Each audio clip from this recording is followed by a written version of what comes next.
The Nasdaq's close to 10% correction is not the sell signal you might think. There's nothing magical about a stock index hitting the 10% decline that constitutes what Wall Street considers to be a correction. So we need to stop treating this 10% mark as meaningful. It isn't. The odds that stocks will rise are no different after a 10% decline than they are before. This is important to keep in mind now that the Nasdaq Composite Index COMP minus 2.51% is losing ground quickly, down 2.5% on January 13th alone and off 7.8% from its closing high on November 19th. 2021. To show that this 10% correction threshold has no significance, I analyzed all occasions since 1928 in which the SP 500 SPX minus 1.42% dropped at least 10% from a prior high. In some of these cases, the market continued to decline and entered into bear market territory by dropping at least 20% from a market high. In other cases, the market almost immediately turned around and rose again. To calculate the market's overall odds across all such occasions, I focused on the exact days on which the SP 500 first breached the 10% threshold. On such days, there would have been no way of knowing whether the market's decline was almost over or the start of something far worse. The chart above reports the SP 500's average gain in the weeks and months following these particular days. None of the differences plotted in this chart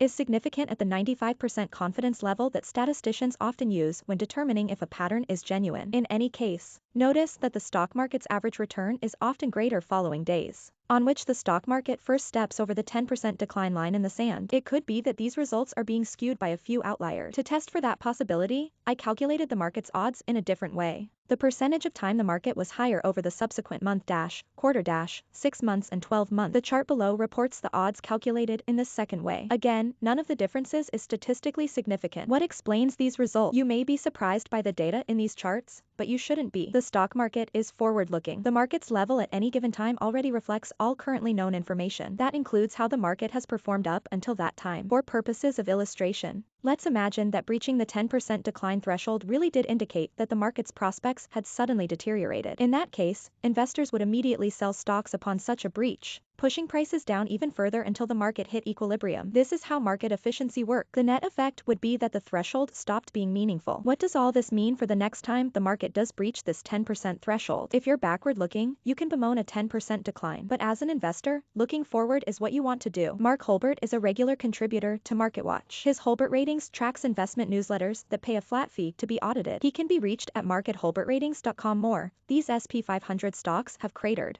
but analysts think 12 can turn it around with rebounds of up to 70%. Also read, hey race, why you shouldn't be spooked by the SP 500's pullback.